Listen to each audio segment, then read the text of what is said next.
Hello, this is Sabaw On Record, and I'm here with best-selling author Not really. Glenn Diaz. His book is The Quiet Ones. It won the grand prize for the Palancas for novel in last year, and it's currently garnering a lot of discussion online, not only for its subject matter, but also for its implications. It's for those who haven't read it, you should read it. It's about on its surface narrative, it's about a group of call center agents who stole or did a heist on their employers. They're employees of this call center company called Utelco. The main character is Alvin, but the novel actually meanders between several characters and their relationships. Hello, Glenn. Welcome to Sabaw On Record. Hi, Carl. Thank you for having me. So there are currently, by a 2016 June statistics study, around 500,000 BPO employees, and 5 out of 6 of those are call center agents. Okay. Tell us what prompted you to write this novel. I didn't know that. No.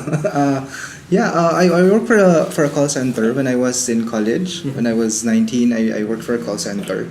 Tapos, ayun. Well, at that time I was as a junior in college. So I thought I was feeling something when I was working. Whenever I talked to an American caller, I felt something strange about that relationship, and then I sort of connected that to a cursory knowledge of Philippine colonial history. So I thought it's an interesting thing to think about. No, on one hand, meron siyang economic dimension, the call center industry. It's the sunshine industry, It's a trade.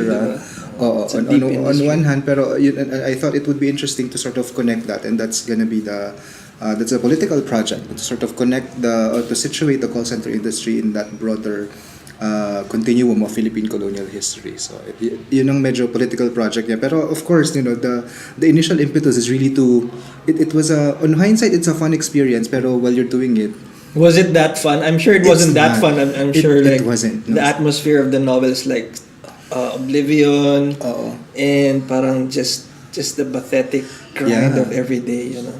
Trying to be somebody or not. Right. Yun. Fun talaga siya in hindsight, no? Thinking about it, kasi you sort of remember the fun times, pero the drudgery of doing it, no? Kasi it's repetitive, it's mundane. That's it. It's very mundane. Right. Oo nga. So I remember because I work for two companies, no, and the second company I work for, talagang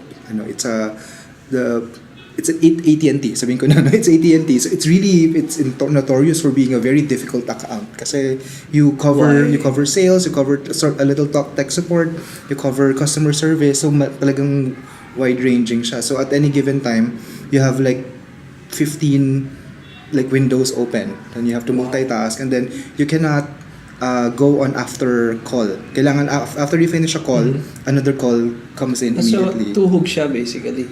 So it's really, I remember at the peak of that experience, talagang I want to kill myself. It's my exaggeration siya, pero that is really, true. I have torture. heard, I have had friends who said that it's going through that kind of work is one of the most unhealthy experiences they've ever had. It is, yeah. And they acquired not only sleep problems, most prominently, but also heart and weight problems. Yeah. I got in college, believe it or not, I was like 130 pounds. Okay. Was very svelte pa. Sorry. Yeah. And then the fast food, yun nga, because you have to keep yourself up, so you kailangan Starbucks, etc. No? So that kind of lifestyle really takes a toll. So on one hand, yun nga, para meron siyang political, the book is a political project. But on the other hand, as many creative pursuits are, there's a very personal, I want to sort of come to terms with that experience, and that the book is really a product of that attempt. Where did because you draw from the experiences of being a call center agent and worker, where did the crime element come from? Was that just pure fantasy, or meron kang kilalang medyo, kung nag-succeed kaya sila, ganun? Narinig ko, I heard from someone. It's a real, sabi niya, it's one of those urban legends kind of thing, and a friend of a friend vouches for the authenticity of the account. Pero ayun, it was never reported. There was never any media documentation kasi according to this friend, medyo hush-hush na. The company didn't want it to leak. So it remained sa ganung level na ano lang siya, urban legend. It's passed on from one agent to another pero it was never really like verified. But it's very plausible, right? Like kubra ka ng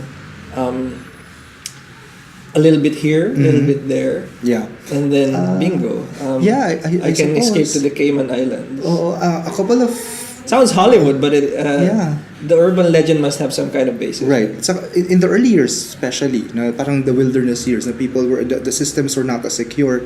Although in the mid 2000s, the US there was some legislation designed to sort of make make the systems more secure. Naalala ko at one point kasi I worked for mga 2008 ako 2009 ako 2005 sorry 2005 ako pumasok, tapos at one point mga July etc. for just one night they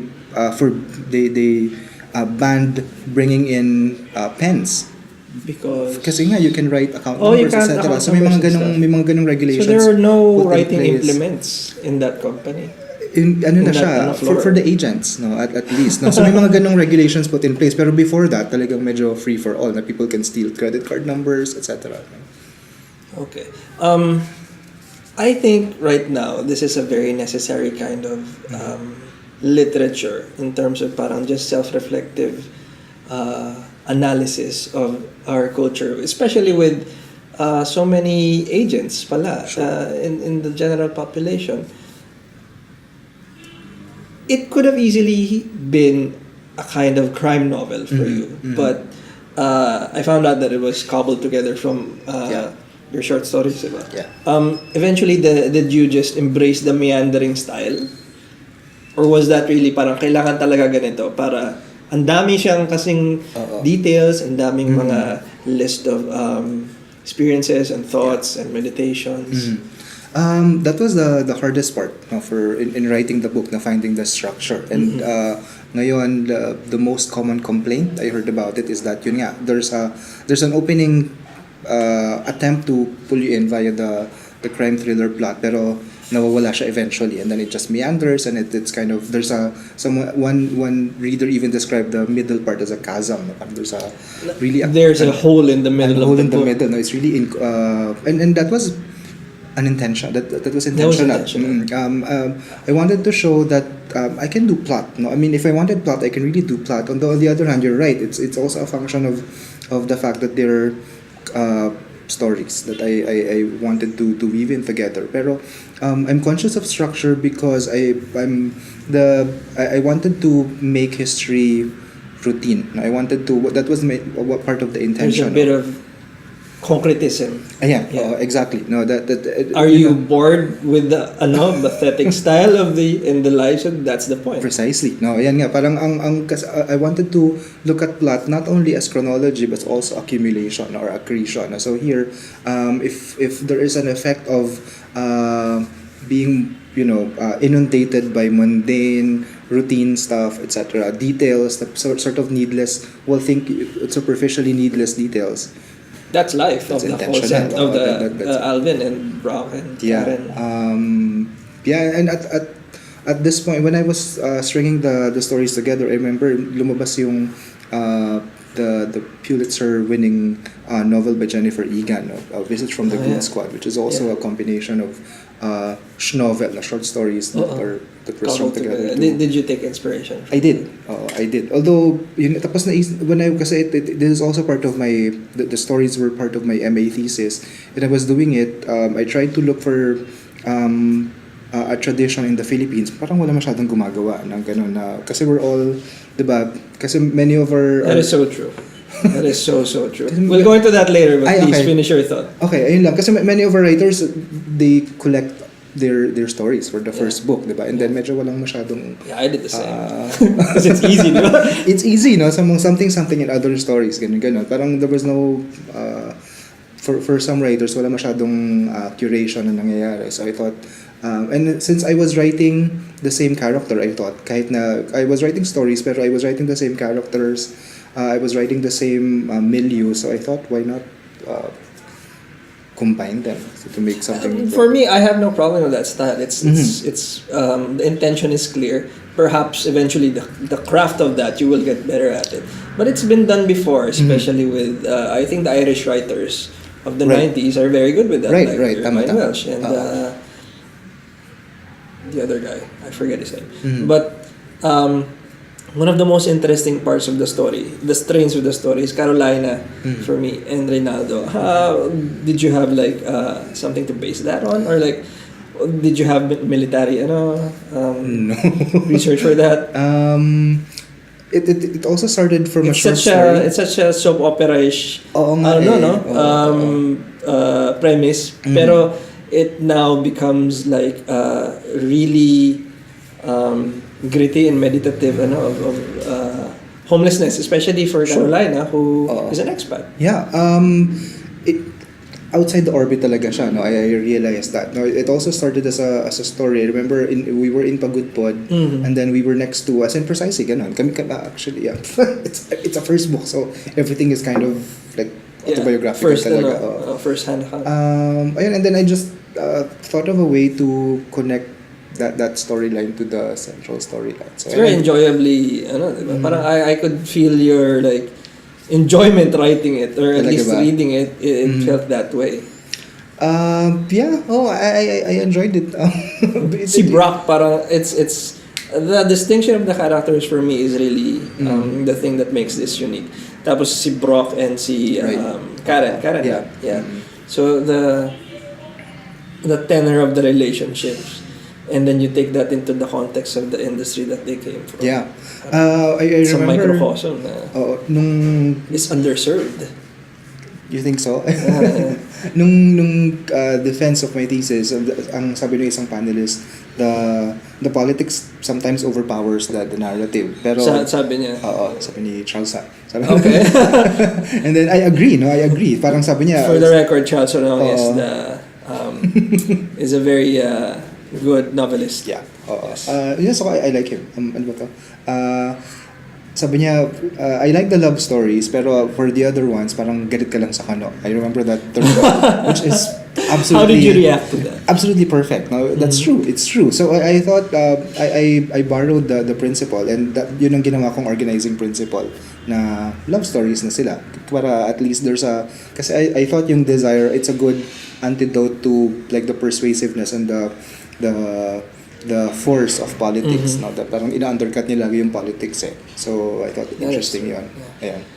Beyond like, I think the problem that hindi naman siya problem. I think the dislike that readers, especially on forums like on Goodreads, that readers have with the novel is that there is very little resolution to the story. Was that the point though? Just to ask questions and get you to ask questions. Yeah, even that, no. I also dislike spoon feeding plots that are, yung parang may yung ending na may song and dance na sa dulo na production Disney number, type. at may fireworks, etc. I kind of and I remember when I was reading, maraming influences talaga when I was thinking of the ending. I came across a book, the only novel then by James Wood, no, the critic, James Wood, Book Against God, and then yung dulo niya sobrang flat lang talaga, which I kind of like, and again ties into my thesis about history as the everyday, as the routine, as the contemporary, etc. No, so gusto ko talaga siyang mag-end doon. Although there were plans, kasi for the project I got into residence in India. Oh, and yeah. I was Can you tell us about that? How was the experience? Parang, okay naman. Kasi interesting, I was thinking, yung sa proposal, I was thinking of making connections between yung culture and globalization, both in the Philippines and in India. And did that give you like a bigger context of Southeast Asia? It didn't really make it into the book kasi nung dumating sila sa conversation na yon. Huli na eh. Dapat talaga pupunta pa sila eh. Dapat there was a last section, Alvin and Martin. Pero it was a... You didn't write that na? Actually, I did. Okay, but you didn't include it I didn't here. include it kasi when it ended, when the part that this book ended, I thought it was a good ending. Parang sa akin tumahimik yung mundo. Parang it really fell into silence, and then I thought I should end it here. It feels appropriate. For me, yung tama siya na ganun lang.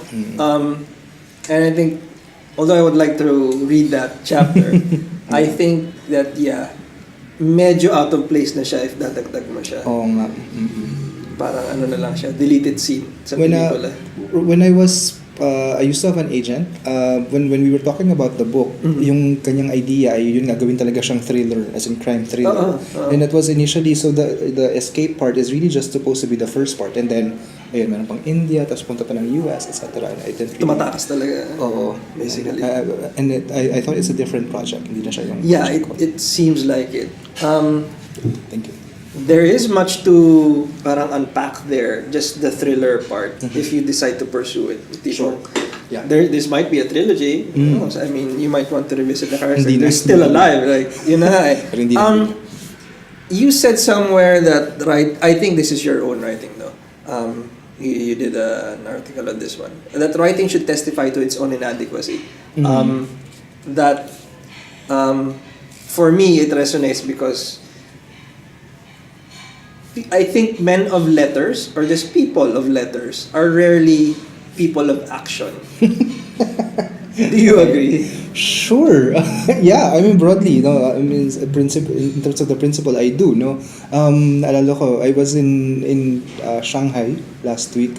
Tapos pinag-usapan doon yung responsibility nga, parang the responsibility of writers. Okay. Tapos yun, yung very interesting statistics for us na parang most of the writers are against this administration, for instance. On the other hand, parang 80% of Filipinos support him, no. So there's really a disconnect. No, I'm not really. I'm sure there's something about this administration that writers don't understand, etc. So, or that past administrations have been inadequate in addressing. Yeah. Oo, yun. Well, actually, I agree. That's the last point. No, so I thought. I think we should do more. I think. No, and do you think that the role of literature, especially your kind of this novel in particular, is as a kind of agitator or spur to action? I would like to think so. Yeah. Oo, okay. Sana may attempt ako to make it accessible without medyo condescending sounding, no, but there's a conscious attempt to make it accessible para mababasa siya ng non-writers kasi 'di ba our community is very insular yes. and small, no, so there's a danger for us to just talk amongst ourselves. So and very few novels, very few literary quote-unquote novels really go out of this small circle. So may attempts on one hand to bridge that divide, pero on the other hand, you can only do so much. Na parang publishing on the page, right? You can only do so much. Are you keenly aware, or do you feel that sometimes I should just stop writing and do something active?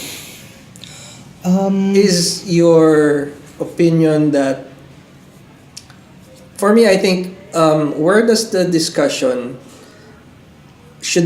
end and action begin? At what point do we put down our art and say, okay, this is the limit of my art.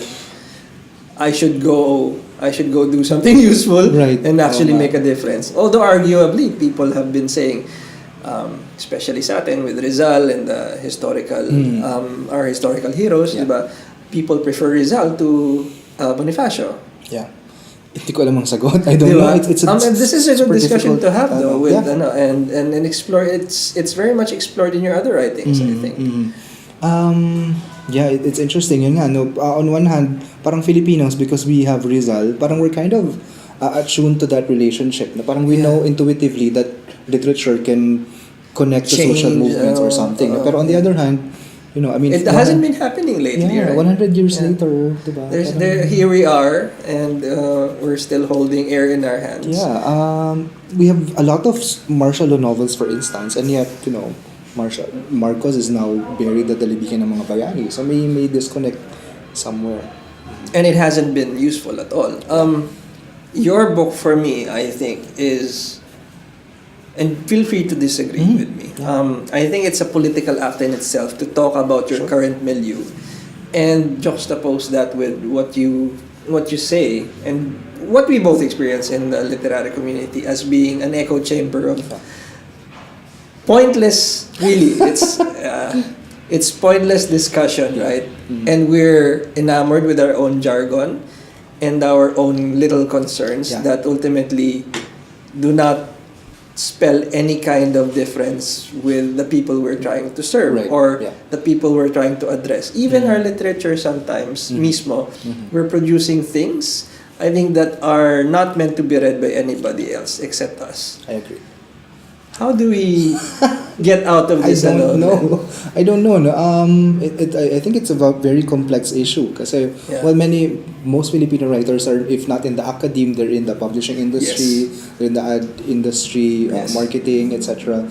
And on one hand, it's a art culture/culture divide, pero of course it's also a class divide. No? Of course, the middle class. Right. It's because to be able to have the means and the freedom to write or to produce any art, you need to have some sort of financial freedom, faculty man lang na tipong medyo may time ka to magmuni-muni and meditate on your own existence. Right. My God, ngayon I can't write kasi you can't write. Teaching. Exactly. How do you divide your time? I can't. No, nasulat ko yan kasi I was a freelancer for 5 years now, and I was I freelance. I wrote on a freelance capacity, tapos I took my MA.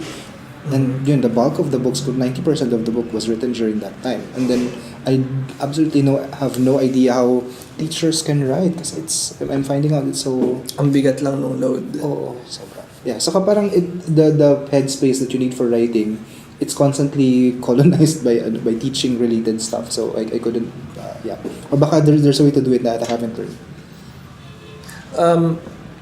And just in addition to that, where do you see what would be the best case scenario? Because people are talking at least about the book. I can relate to this. Yes, this is my life. Where would you like to see them take it? Would you like them to be better call center agents or to steal from their masters? Because some people will take it that far, right? Yeah. May paraan pa lang ganun. Oo nga. Well, it's hard, no? Galit ka lang sa kano. Galit tayo na. Parang, yun nga, on one hand, I want to criticize the industry, pero on the other hand, how can you dispute, it's feeding people? Yes. It's sending kids at to its school, most basic level. Yeah, so, I mean, it's really hard to criticize something theoretically, pero in terms of pragmatic matters, it's really doing something. So, I don't think that's incompatible with, you can appreciate the economic benefits of the industry. I don't think that's incompatible from criticizing or at least acknowledging that it is a product of many complex historical, cultural, etc. factors. So maybe that change in consciousness is enough already. Paying attention to or being more alert to.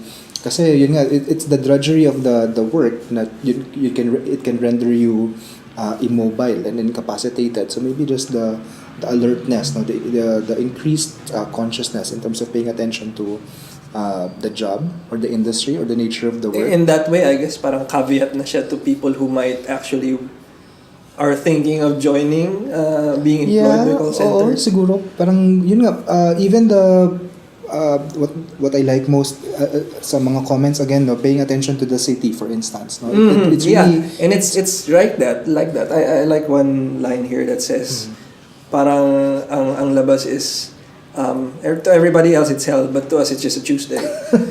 Ayun, and it's interesting kasi Manileños really, parang we navigate the city to survive the city. We kind of have to ignore it. Parang we kind of have to close. And there are so many things you need to ignore, right? Yeah. To get from point A to point B. Ayun. So and then the danger of that is parang lutang ka lang lagi. So again, that's another, kasi fiction, it forces you to pay attention, to be alert, etc. So again, consciousness raising na rin, I suppose, kaya dun sa mga little things na yan. Can we unpack your consciousness now that you're finished the novel and you've gone to India, and what to you is the worldview of of a changing landscape like Southeast Asian, and development is happening in so many ways. And especially now, kunyari, we had Uber, now we've lost Uber, stuff like that. That's little things like those. Can you walk me through your mindset? Like, if you were ever to, like, probably do a sequel, or like do another work of fiction like this. Sa akin, ang pinaka-interesting talaga how Filipinos or Southeast Asians, or actually many developing countries process or ingest modernity and globalization. No? Do we do it differently just because we're a Catholic country? Naku, hindi ko alam. I'm not sure. No, para if you notice, for instance, parang many capitals in Southeast Asia, actually in Asia, medyo nagiging magkakapareho na yung mga itsura ng mga capitals. That does seem to me, very, I don't know, it's a hopeful in a way, I suppose. guess, na makakahabol tayo. Oo, I suppose. Because Vietnam, for one thing, has overtaken us. Yeah. And I never thought at least that would be... I know. Like after the whole Vietnam War. Yeah. And so quick, no? Parang like in the space of like a decade or 20 years, no? What do we lack, you think, that is there? Or in other countries that have like overtaken us? I'm not sure, no? On one hand, we're so beginning in the 1990s, we're one of the first to truly embrace globalization, no? That mode of development and globalization forwards. But on the other hand, I'm not sure.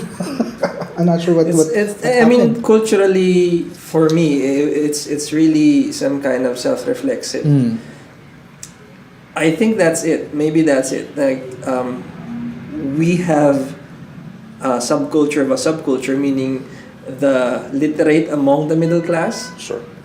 That is the only real parang comfortable group that can indulge itself in literature, and yet at the same time there's so many of the burgeoning middle class, because I went and spoke at the book fair, and there's just so many people there. Actually, that was very surprising to me. Right.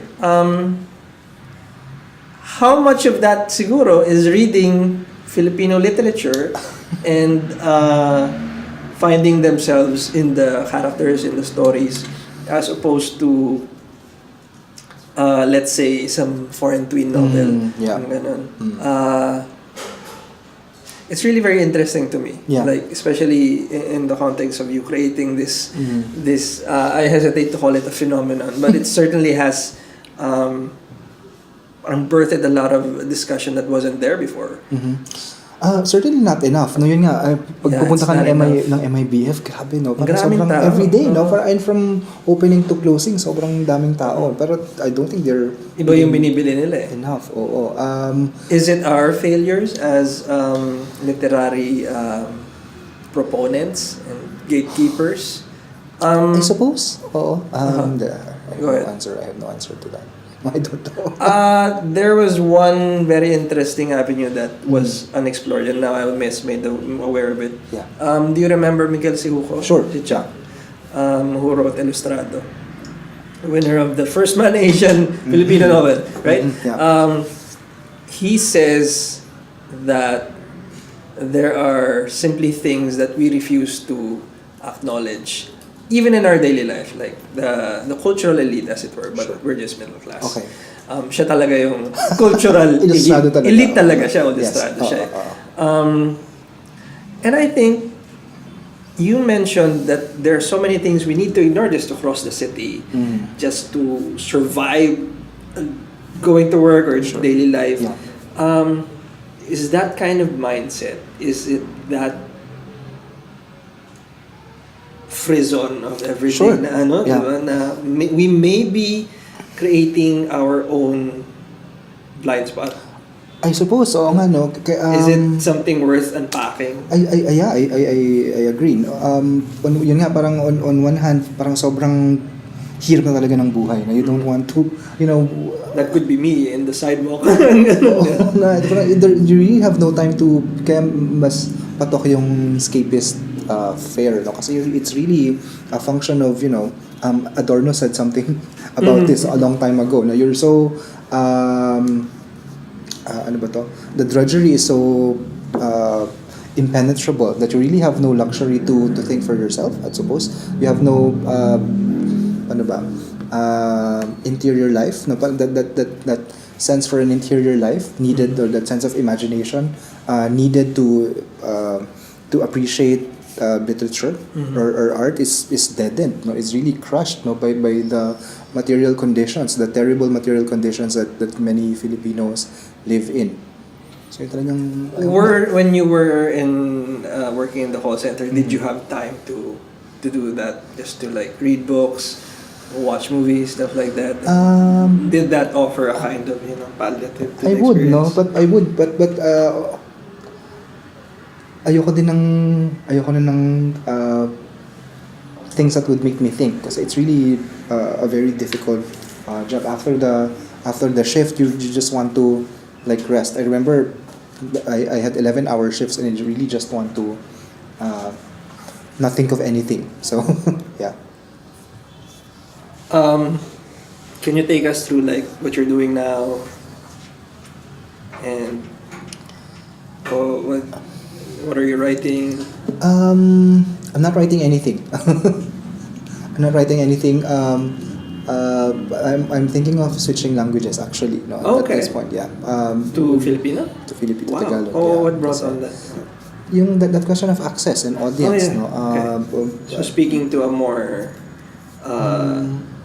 a broader audience that can't read English. Yeah, saka my tradition is really Tagalog, I think. No, thinking about it, well, I was brought up I was raised in the creative writing classroom, the English creative writing classroom. Pero when I thought about it, actually, my tradition is Tagalog. Well, my subject matter, my politics, the way I characterize, etc. No, they Did were. that take like quite some time before you arrived at that decision? Medyo matagal kasi nga I thought, no, the problem of my craft problems, na kung may workshop laging pinopoint out, no, for instance, no, the being prone to stereotyping characters, no, the unshakable political baggage, etc., the flowery language even. Ang akal pag sa English, Filipino fiction in English, that's bad, no, parang that's supposed to be corrected, no. Pero I realized na they were actually influences from a Tagalog tradition. No? If you look at Tagalog fiction, those are the hallmarks of Tagalog fiction, and I should just surface that and don't fight it. It's hard to sometimes find the literal or metaphorical balls to just change gears creatively. Yeah, but after a while you realize, you know, the baggage of English, the political baggage of English, is something that you can't really, I personally can't live with, so I have to make an active decision at some point. Thank you so much, Glenn. Sure. This was the most literate discussion we've had here. Thank you so much for your time. Unintentionally intense. Where can they find you? Where can they buy your book? Well, we just printed the second run, so hopefully available na in more national bookstore outlets and fully booked outlets and Major bookstores. Yeah. Cool. Thank you so much. Buy The Quiet Ones by Glenn Diaz, winner of the 27 Palanca Awards for Literature. Thank you. Okay, thank you. Thank you, Marl.